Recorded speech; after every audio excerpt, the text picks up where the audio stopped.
What if blessings are not random, not luck, not even based on effort alone? What if ancient wisdom reveals a hidden code, a spiritual system that decides who receives abundance, protection, and favor, and who struggles endlessly despite prayer, hard work, and faith? Tonight, the secret code of blessings is exposed. Ancient wisdom teaches that the universe is not chaotic, it is ordered. Everything that flows from the divine moves through structure. Blessings are not random gifts thrown into human lives. They are released through alignment. This is why two people can pray the same prayers, perform the same rituals, and speak the same words, yet experience completely different outcomes. One receives increase, the other remains stuck. Not because one is loved more, but because one is aligned with the law, and the other is not. A law does not respond to tears. A law does not respond to intentions. A law responds only to compliance. This is why ancient teachers focused less on begging the divine and more on teaching people how reality works. They understood that ignorance of the law is the greatest enemy of blessing. You can be sincere and still be misaligned. You can be faithful and still be blocked. You can be moral and still be outside the flow. Because sincerity does not override structure. When people say, "I don't understand why my life isn't changing," ancient wisdom responds with a difficult truth. Understanding is not optional. Blessings flow through channels. When the channel is blocked, the blessing cannot pass, even if it was already assigned to you. This is why some people live under open heavens, while others live under constant resistance. The difference is not effort. It is alignment. Ancient teachings explain that every blessing requires three things: correct positioning, correct timing, correct order. Remove any one of these, and the blessing collapses. This is why force does not work. This is why desperation does not work. This is why emotional intensity does not work. The universe does not reward urgency, it rewards order, and this truth offends many people. Because it removes the comfort of victimhood and replaces it with responsibility. Once you understand that blessings are governed by law, a dangerous realization follows. If your life is stagnant, something is out of order, not cursed, not forgotten, not unloved. Out of order, and order can be restored. This is the question that haunts sincere hearts. Why do kind people struggle while dishonest people prosper? Ancient knowledge answers without hesitation, because morality and alignment are not the same thing. Being good does not automatically make you aligned with the laws that govern increase, protection, and favor. This truth shatters comforting illusions. Many people believe goodness is a currency, that if they behave well, life owes them success. But the universe does not run on fairness, it runs on law. A farmer who is morally corrupt but understands planting and harvest will still eat. A farmer who is kind but plants nothing will still starve. The soil does not evaluate character. It responds to seed. Ancient wisdom never taught that blessings are rewards for being nice. It taught that blessings are consequences of alignment. This is why some people who lack integrity still rise financially. They may be violating moral laws, but they are obeying economic, psychological, or strategic laws. And this is also why their success is often unstable. What is built without moral alignment eventually collapses, but not immediately. Meanwhile, good people often suffer because they rely on goodness alone. While neglecting wisdom, they pray instead of learning. They hope instead of aligning. They wait instead of acting in order. Ancient teachers warned against confusing purity of heart with mastery of law.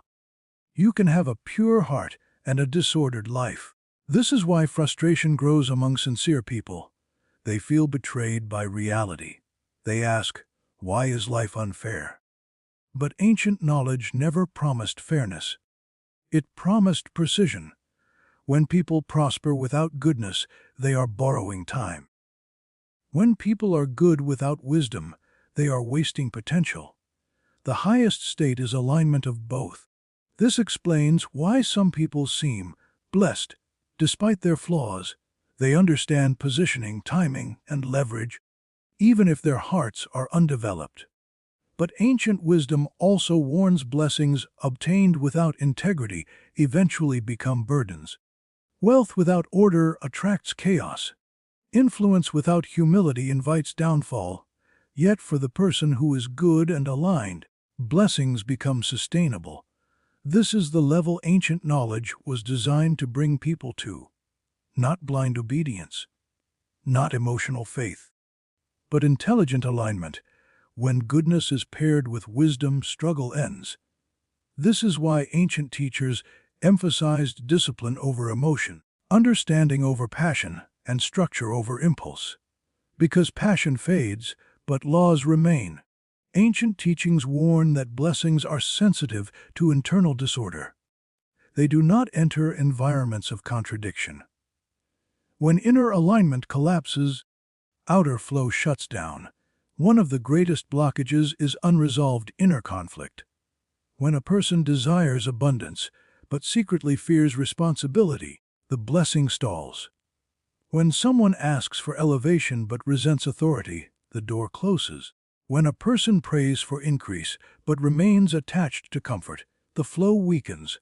Blessings require expansion. Expansion requires change.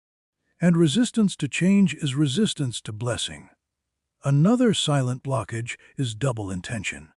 Ancient wisdom teaches that divided desire cancels power. If part of you wants transformation while another part wants safety, nothing moves. The system pauses until unity is restored. This is why some people feel exhausted without progress. They are pushing forward with one side of themselves while pulling back with another. Blessings do not respond to effort alone. They respond to coherence.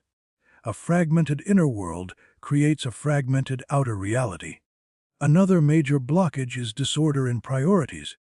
Ancient knowledge teaches that order is spiritual. When priorities are reversed, when comfort comes before purpose, pleasure before responsibility, ego before truth, blessings reroute elsewhere. This is not punishment, it is protection. Blessings are power. And power cannot be entrusted to disorder. This is why some people experience repeated loss. The system is correcting misalignment before greater damage occurs. Another blockage is unresolved resentment. Resentment is spiritual weight. It slows momentum. Ancient teachings explain that resentment anchors a person to the past, while blessings always move forward. You cannot move into new territory while emotionally living in old wounds. Forgiveness is not moral, it is mechanical. It releases resistance. It restores flow. Then there is identity conflict. If you see yourself as small, struggling, or limited, blessings face resistance entering your life. Ancient wisdom teaches that reality aligns with identity more than desire. You cannot receive what contradicts who you believe you are. This is why sudden opportunities often make people uncomfortable. Their identity has not caught up with their potential until identity expands. Blessings remain distant. And perhaps the most dangerous blockage of all is spiritual arrogance. When a person believes they already know enough, growth stops. Ancient teachings warn that pride seals the system. Nothing new can enter a closed container. Blessings require humility, not as weakness, but as openness. These blockages are rarely visible. That is why people feel confused. They assume something external is wrong, when the correction is internal. Ancient knowledge never focused on fighting obstacles. It focused on removing resistance. When resistance disappears, flow becomes natural. Once blockages are removed, another principle becomes dominant consciousness. Ancient wisdom teaches that blessings respond to level, not effort, not time, not struggle, Level of awareness determines level of access. Two people can exist in the same environment, with the same resources, and experience completely different realities. The difference is not opportunity. It is perception. Consciousness determines what you can see. What you can see determines what you can access. What you can access determines what you can receive. This is why blessings often arrive unnoticed by some and obvious to others. Ancient teachers described consciousness as a gatekeeper. At each level, certain realities become visible while others remain hidden. When consciousness is low, people see only survival. When it rises, they see strategy. When it rises further, they see leverage. When it matures, they see alignment. Blessings operate at higher levels of awareness. This is why desperation repels them. Desperation narrows perception. It creates tunnel vision. Calm awareness expands perception, and expansion invites blessing. Ancient knowledge taught that elevation of consciousness requires stillness, observation, and discipline. This is why silence was sacred, not because noise is evil, but because awareness grows in stillness. When the mind becomes reactive, blessings are missed. When the mind becomes observant, blessings reveal themselves. Another ancient principle is this: you cannot receive what you cannot recognize.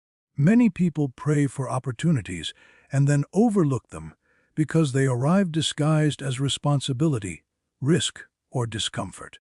Higher consciousness recognizes opportunity where lower consciousness sees threat. This is why growth feels uncomfortable. It demands a higher way of seeing. Ancient wisdom also teaches that consciousness must be expanded gradually. Sudden elevation without preparation causes collapse. This is why some people sabotage success. Their awareness cannot sustain the new level. Blessings require capacity. Consciousness creates capacity. As awareness grows, tolerance for complexity increases. Instead of reacting emotionally, the person responds strategically.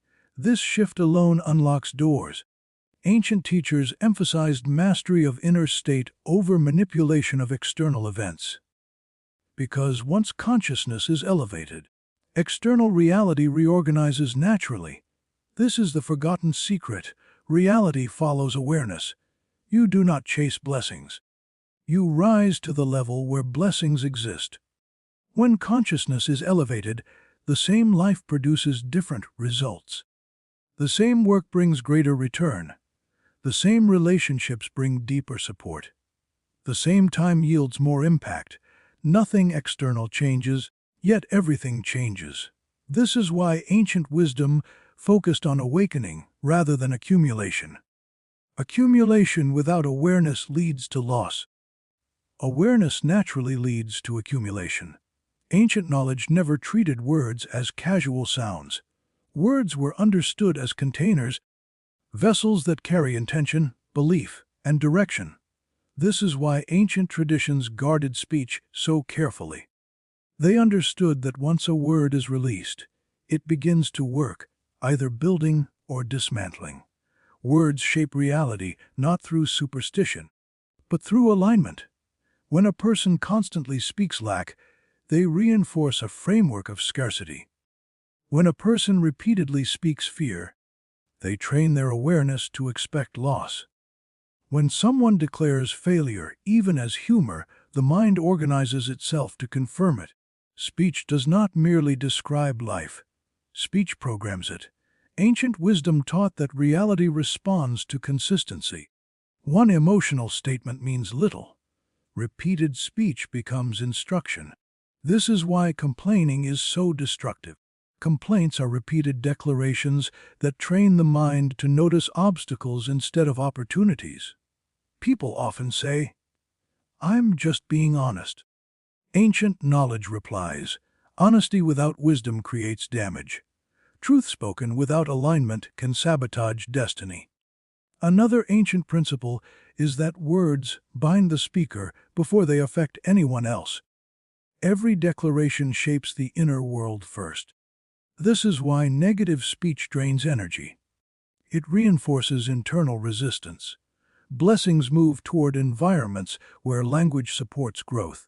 This does not mean false positivity. Ancient wisdom despised denial. It taught precision. Instead of saying, "I'm doomed," say, "I am learning." Instead of "nothing works," say, "something is shifting." Instead of "I can't," say, "I'm not aligned yet." Small shifts in language produce massive changes in direction. Ancient teachings also warn about speaking prematurely. Declaring things before structure is ready can weaken outcomes. This is why silence was considered powerful. Silence allows energy to consolidate. Words are seeds. Seeds require timing. Another forgotten truth: words spoken over others matter deeply. Blessing or dishonoring others sends feedback into your own system. When you uplift others, you align yourself with expansion. When you curse, mock, or diminish, you shrink your own field. Ancient wisdom taught that you never speak into a vacuum. You speak into a system that listens, and it responds. Gratitude and honor were never emotional gestures in ancient knowledge. They were keys.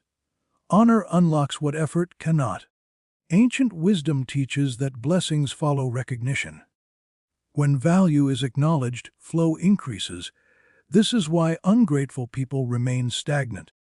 Not because they are bad, but because they are blind to what they already have. Gratitude expands perception. It trains the mind to recognize resources instead of lack.